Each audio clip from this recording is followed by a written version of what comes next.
Good day, welcome. This is the demonstration on using a separating funnel. A separating funnel is when you have two immiscible liquids. In this funnel, I have, you can see a splodge of blue. I will come to that in a second. We have some oil, which is less dense and is floating on the top. Water, which is more dense and is at the bottom. If I shake it up with my magic duster, we now have a blue solution. Hopefully, well, you predict what's going to happen.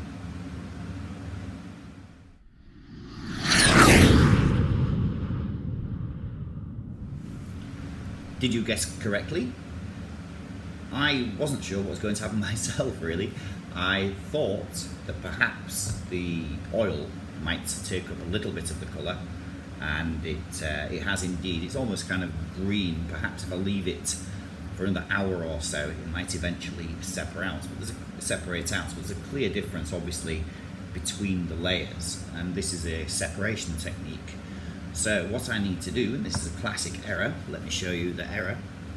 If you open the tap on the separating funnel for two immiscible liquids, a small amount of the bottom liquid has just come out, but then it stops. It stops because I've not taken out the tap on the top of the separating funnel. And now just by eye, I can watch the level or the layer between the two immiscible liquids come through, fall down as it gets lower and lower. Eventually, the less dense layer at the top will hit the tap, and I will have separated two immiscible liquids.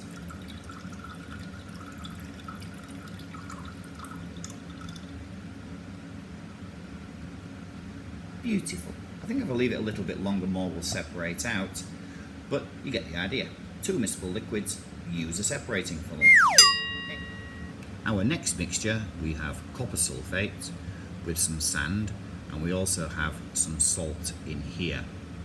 So both the salt and the copper sulfate will both dissolve in water. So if I add water to this mixture, this is beautiful distilled water, at no expense spared for these videos. We should form a nice blue solution. And here I have my highly technical stirring rod, and as I stir, the blue crystals, because they are soluble in the solvent, which is water, will dissolve. So to recap, the solute is copper sulfate. The second solute is sodium chloride, otherwise known as salt. The solvent is water, and the solution is a solution of copper sulfate and salt in water. They are soluble. The insoluble part of this mixture here is the sand, and that's what you can hear scouring on the end of my stirring rod. What am I going to do next? Correct. I'm going to get my CONICAL or Erlenmeyer flask, a filter funnel with a fluted filter paper. The filter paper is wet, is damp, moist, so it sticks to the inside of the funnel. Now, since you've been gone, I've been stirring away on this copper sulfate and sodium chloride solution. To transfer my solution to the filter paper, I allow the liquid to travel down the stirring rod. The filter paper is quite coarse, it's quite a thick filter paper, so it's going to take a little while for the solution to descend to the bottom of the CONICAL flask. So here you can see this is the process of filtration, and filtration is used to separate insoluble matter from a solution.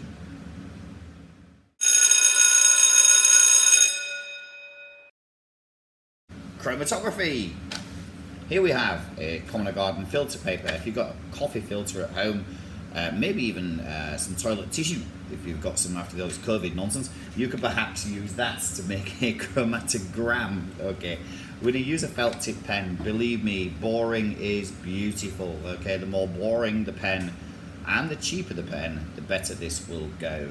Kids, you love to get the fluorescent markers. Ain't no good. Okay, take the brown pen that's water soluble. You can get 10 for a cent, and you're going to take it and you draw a line in the middle of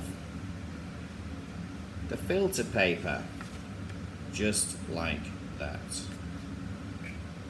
Next thing we need to do is to take some salty water.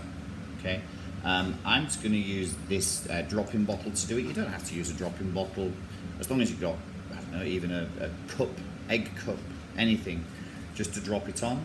And you're going to add it just one drop at a time onto, can you see? I know you can't see, there we go. I'm trying to angle it so you can see it, and drop, go. Ooh, that's not a drop, it's a huge amount. Okay, so because I was going to an angle, this is my imperfect perfection. Now we have some time to wait and see how the ink will spread. If I tip it up and show you again, all the water will fall off. So we'll just park it there. With you soon.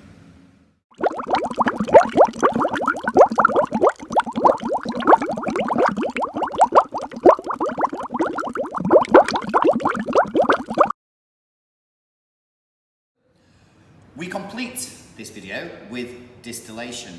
Distillation consists of a round bottom flask going up to a sidearm here, and we have a thermometer in the top here. There should be a nice tight seal, and there is. That's a new valve on the top of there.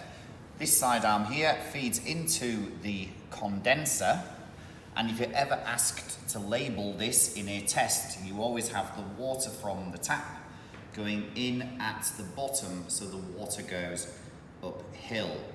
Basically, there is a sleeve of water, cold water, running through here. I'll just turn the water on. There we go. A nice steady stream is perfectly okay. In at the bottom, out at the top. So what am I going to do? Well, first of all, I'm going to turn off the safety smelly flame, and we're going to start to heat our round bottomed flask. Now, it does take a little while. Why does it take a little while? Because the glass has been at room temperature for a while, and will take a while to heat up. Because what I'm trying to achieve is I'm trying to get my mixture, which at the bottom of here is ethanol and water with some blue dye. You can also use wine, that works perfectly fine, but for our purposes today, this is absolutely fine.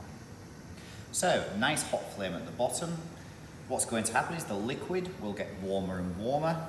The molecules will start moving faster and faster until such a time as all of the molecules will have enough energy to leave the liquid phase and enter into the vapor or gaseous phase. So what we're doing is we're looking at the thermometer at the top. The thermometer is currently on 26 degrees centigrade. We can start to see though, we are warming up, we can start to see the liquid at the bottom is evaporating and condensing on the inside of the round bottom flask, and will slowly rise up to here where the liquid, you can see the solvent fronts, it's called the solvent fronts, where you can see it condensing, going higher and higher up here until such a time as it enters this sidearm here on the three-way adapter. So we are coming towards boiling. I'm looking at the temperature now. The temperature now is still at 27 at the top, but as you can see at the bottom, clearly we are having evaporation and condensation as a process going on. So it takes a few minutes just to warm up the glassware.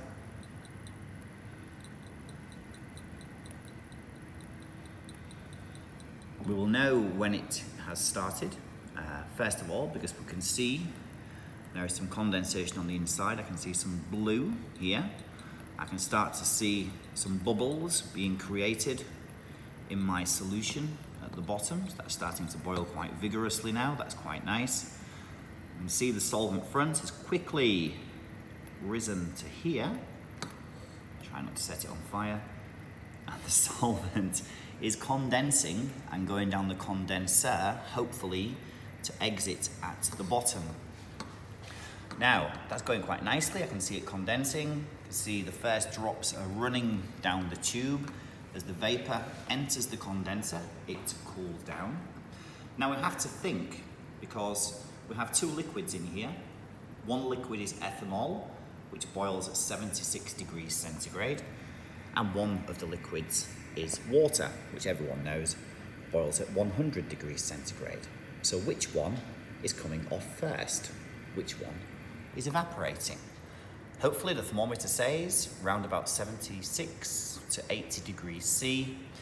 And what can we see? What's the difference? The difference is the liquid here is perfectly clear. The liquid at this side is still blue because the dye only dissolves in blue ink. So you can clearly see a clear liquid from a homogeneous mixture being separated from another liquid in a homogeneous mixture.